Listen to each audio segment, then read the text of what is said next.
যখন হতে ডক্টর মোহাম্মদ ইউনূস শপথ গ্রহণ করেছেন তখন হতেই একটি চিন্তা বারবার মাথায় ঘুরছে এবং সকল বিশেষজ্ঞগণের সকল মুখ বিবেচনা করার পর আরো কয়েকটি প্রশ্ন মাথায় ঘুরপাক খাচ্ছে। অন্তর্বর্তীকালীন সরকার কি অবৈধ? শেখ হাসিনা কি বাংলাদেশের প্রধানমন্ত্রী এখনো আছেন এবং এই সম্পর্কে সংবিধান কি বলে? এই সকল প্রশ্নের উত্তর আমরা এই ভিডিওতে খোঁজার চেষ্টা করব। এখন কথা হলো, কেন এই প্রসঙ্গে এখনই কথা বলতে হলো? বিখ্যাত সংবাদপত্র রয়টার্সকে সাবেক প্রধানমন্ত্রী শেখ হাসিনার ছেলে সজীব ওয়াজেদ জয় একটি সাক্ষাৎকার দেয় এবং সেখানে তিনি উল্লেখ করেন, as far as constitution goes, she is still the prime minister of Bangladesh. এর মানে বাংলাদেশে বর্তমানে যে সংবিধান রয়েছে সেই সংবিধান যতদিন আছে ততদিন পর্যন্ত শেখ হাসিনা বাংলাদেশের প্রধানমন্ত্রী।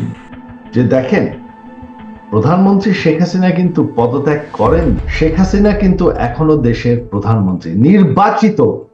এখন এই কথাটা আসলে কেন বলা হয়েছে? এখন এই কথাটি যদিও হাস্যকর মনে হয়, তবে কথাটি গভীরভাবে বলা হয়েছে। একটু পর ব্যাখ্যা করছি। এখন মূল কথা হলো, ডক্টর মোহাম্মদ ইউনূস যে অন্তর্বর্তীকালীন সরকারের প্রধান উপদেষ্টা হিসেবে শপথ গ্রহণ করেছেন সেই ঘটনার একটু রিক্যাপ করি। তিনি ক্ষমতায় আসলেন আমাদের বর্তমান রাষ্ট্রপতির কাছ থেকে শপথ বাক্য পাঠ করে। তার মানে রাষ্ট্রপতির কাছ থেকে উনি শপথ বাক্য পাঠ করেছেন যে সংবিধান বহাল রাখার দায়িত্ব নিজে নিয়েছেন।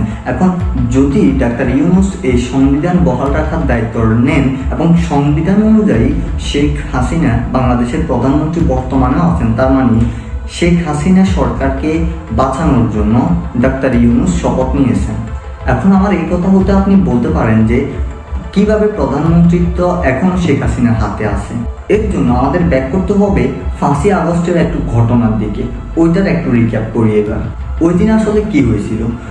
ছাত্রদের এই একটি গণমিছিল যখন গণভবনের দিকে যাচ্ছে, তখন তিনি লিখিত একটি পদত্যাগ পত্রে সিগনেচার করে তিনি জাতির উদ্দেশ্যে একটি ভাষণ দিতে চাইলেন, কিন্তু জাতির এই ক্ষোভের কারণে তিনি এই ভয়েস মেলটি রেকর্ড করতে পারেন না। সময় স্বল্পতার কারণে তিনি তার জীবনকে বাঁচাতে ভারতে গিয়ে আশ্রয় নেন।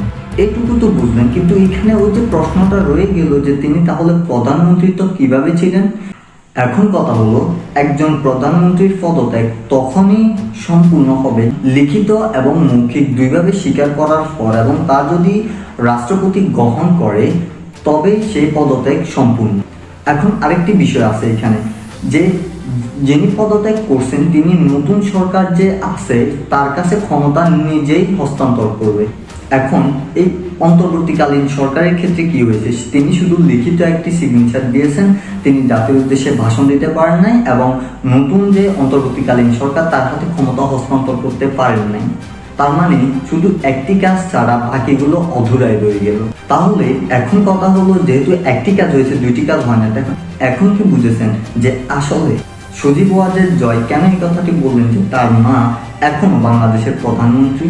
এখন একটা জিনিস খেয়াল করেন, জয়ের ওই বক্তব্য সামনে আসার পর সকল বিচারপতি একটি জরুরি বৈঠক অ্যানাউন্স করে, কারণ যেহেতু সরকার বৈধ এবং তাই ওই আপিলও করা যাবে, এবং ওই আপিলটি যদি করা যায় তাহলে এই সরকারকে বৈধতা দেওয়ার জন্য ওই আপিলটি গ্রহণযোগ্য হবে।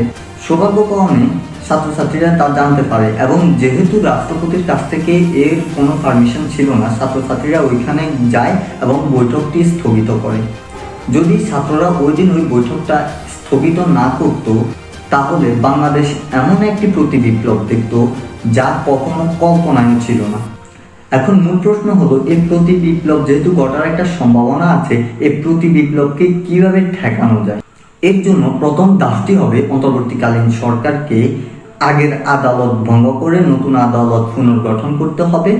দ্বিতীয় কথা হলো, এই অন্তর্বর্তীকালীন সরকারের ডাক্তার ইউনূসকে যেহেতু প্রধান উপদেষ্টা হিসেবে নিয়োগ দেওয়ার কথা চিন্তা করেছেন, সেটা একটি বেনিফিট। কিভাবে?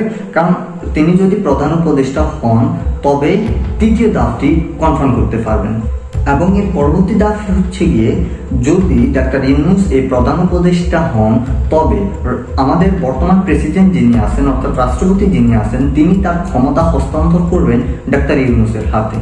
এই তিনটি কাজ যদি করা হয় তবেই জনমানুষের এই গণ অভ্যুত্থান আবার জনমানুষের কাছেই ফিরে আসবে এবং এর পরবর্তী কাজ হবে আদালতকে সর্বক্ষণ ঘেরাও করা, যতক্ষণ পর্যন্ত না এই সম্পূর্ণ দাবগুলো শেষ হচ্ছে।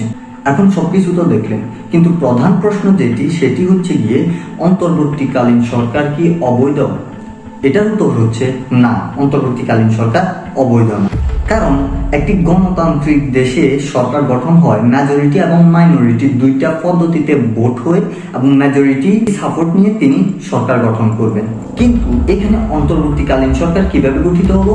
অন্তর্বর্তীকালীন সরকার গঠিত হলো বাংলাদেশের শুধু মেজরিটি না, শতভাগ মানুষ এই অভ্যুত্থান ঘটিয়েছে। তার মানে এই অন্তর্বর্তীকালীন সরকারকে বাংলাদেশের শতভাগ মানুষই চায়। সেই দিক থেকে মেজরিটি মাইনরিটি তো বাদই, এই সরকার তার থেকে উপরের একটি অবস্থানে আছে। আরেকটি বিষয় হলো, আওয়ামী সরকার গঠনকালে সারা দেশে একটি মাত্র সংবিধান ব্যবহার করা হতো, যদি এটি কথিত সংবিধান, কিন্তু ব্যবহার তো করা হতো। কিন্তু যখন ওই সংবিধানকে লঙ্ঘন করে এই অভ্যুত্থান ঘটানো হয়েছে, তাই এ সরকার আগের যে সংবিধানটি রয়েছে তাকেও মানার কোনো প্রয়োজন বোধ হয় না।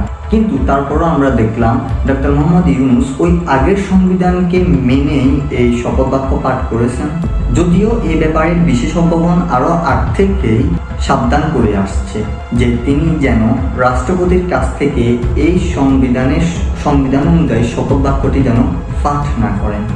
আশা করি এই ভিডিও থেকে অন্তর্বর্তীকালীন সরকার বৈধ কি অবৈধ, বাংলাদেশের সাবেক প্রধানমন্ত্রী শেখ হাসিনা কি এখনো বাংলাদেশের প্রধানমন্ত্রী, এবং এ ব্যাপারে সংবিধান কি বলে, প্রত্যেকটির উত্তর আপনারা পেয়েছেন।